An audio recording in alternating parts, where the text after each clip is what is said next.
Hey guys, hi, welcome back once again. My name is Vaishali, and today I'd like to talk about personality development. Now, as many of us would agree, that personality is both a combination of nature and nurture. And as Dr. Gabor Mate would say, that it's one's own personal reality that shapes one's personality. And to a degree that I understand, it essentially means that everybody is born with certain traits. And if nurtured well in the most appropriate manner, in the most appropriate way, they shape the experiential reality of our perceptions, which in a way says that they might get nurtured or they might not get nurtured as well, which again informs and thereby forms our perception of our experienced reality, which in a way shapes our personality. Now, of course, personality to a large degree is not a fixed thing. And that's why we also have the concept of personality development. That's why we also have the concept of neuroplasticity, which in a way informs us that to some degree, large or small, we have the capacity to change our perception about our reality, or we have the capacity to change our perception with regards to things, and thereby change the neural connections within the brain and the entire nervous system, and thereby have a change within our personality itself. And in order to talk about personality development, I would like to collaborate two aspects. The one aspect is quite naturally personality development, which of course doesn't happen overnight or even doesn't happen most of the times over a fortnight. And I would like to collaborate it with the recently celebrated Ganpati festival, or the festival that celebrates Lord Ganesha, and the 9-day festival that the country is now celebrating, which is of Navratri, wherein the goddess and her various avatars are celebrated. Now, from the way I look at it, we celebrate these festivals once a year. Essentially, they repeat themselves after 365 days.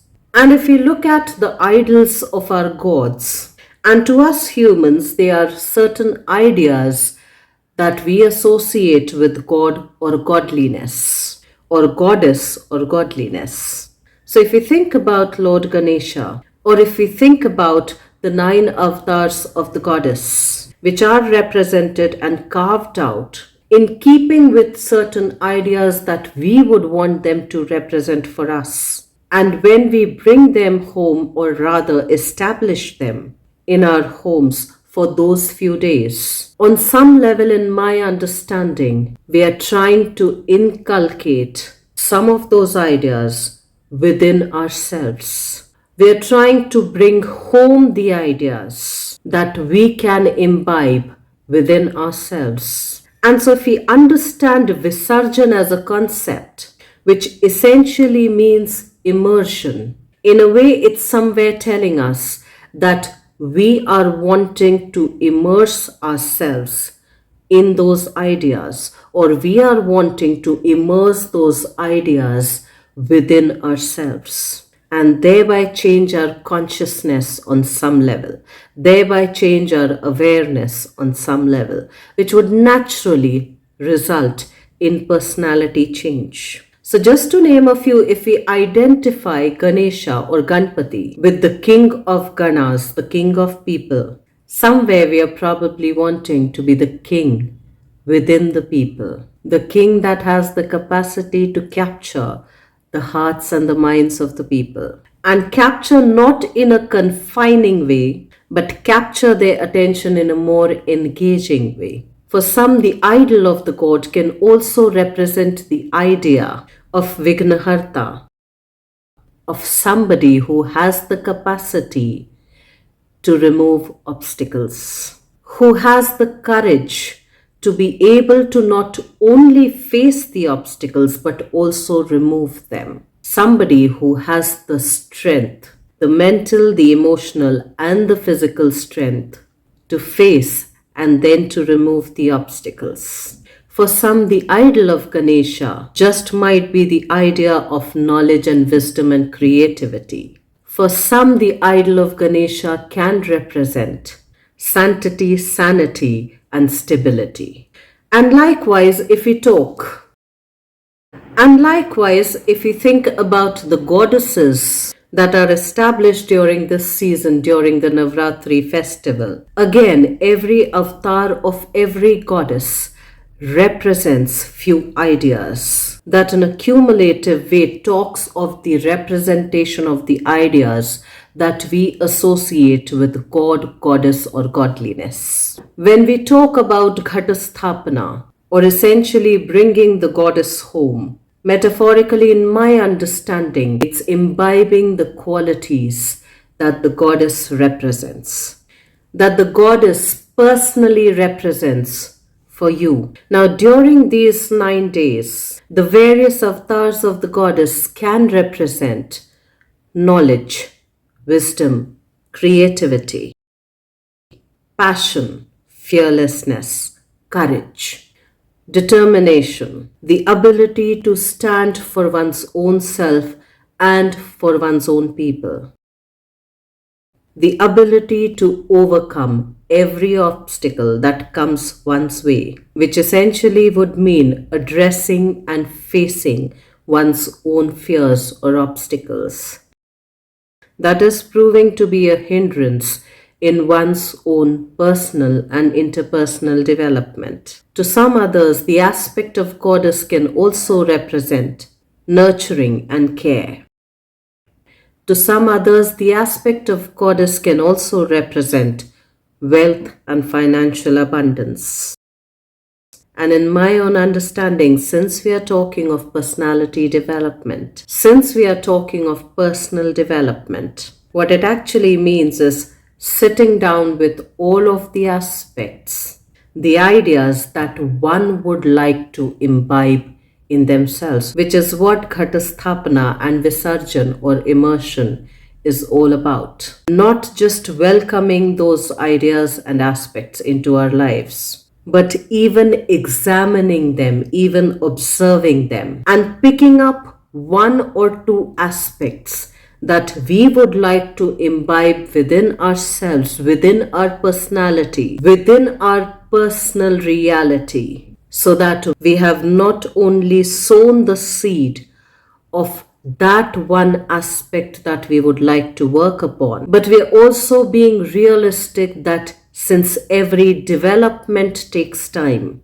and since every development needs conscious efforts, deliberate efforts, we need to give those aspects 365 days to realize those ideas and those aspects within our personality and thereby in our personal reality as well. So let's say if we would like to embody some creative aspects in ourselves, within ourselves, we would actually need to embody them on a neuromuscular level to be able to have that experience of creativity within ourselves. And that can be anything from creating potteries to creating musics, to creating poetries, to creating paintings, to creating new foods, to creating new cuisines, to creating life anew.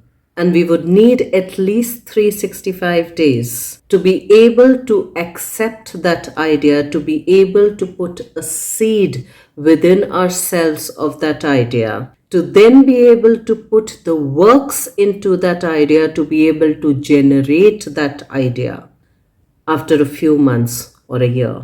Something very similar to how we would plant a seed to then be able to see a plant or a sapling after a few months or year.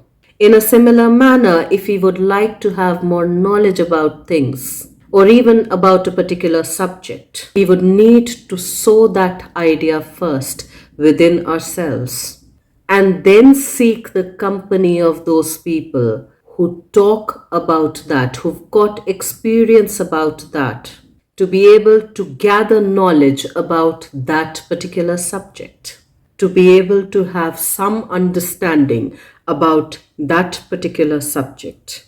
Quite naturally, it would also mean that we start looking out for different company or companions.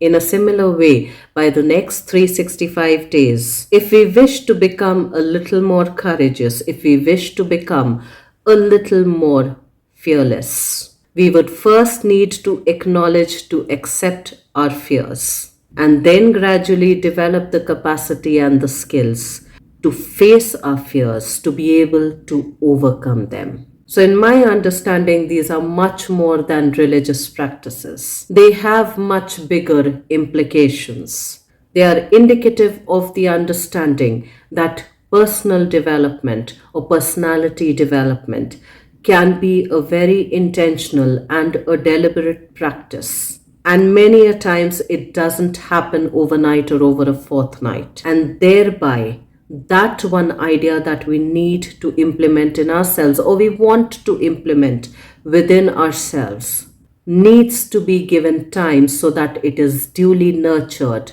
and nourished for 365 days consistently, to be able to see any kind of a result, to be able to see any kind of an outcome after a year, which is where we need to re examine them to be able to make a wise, deliberate, judicious assessment about what we need to inculcate and what we need to let go of what we would like to imbibe and embody within our personality by consistently executing that idea over a period of time, to then be able to see any kind of a change or transformation within the dynamics of our own experiential personal reality. So then let's take this occasion of Navratri to sow in and let germinate the idea that we would like to see get executed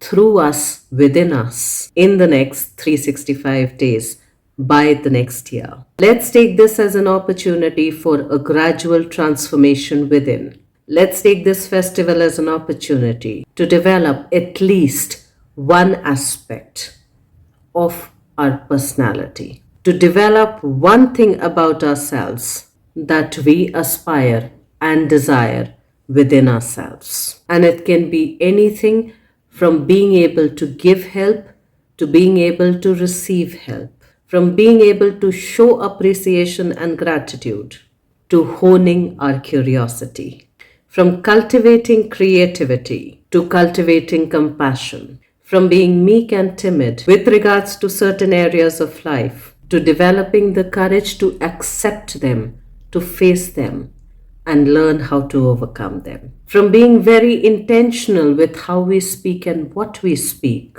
to being very intentional of what we pay our attention to.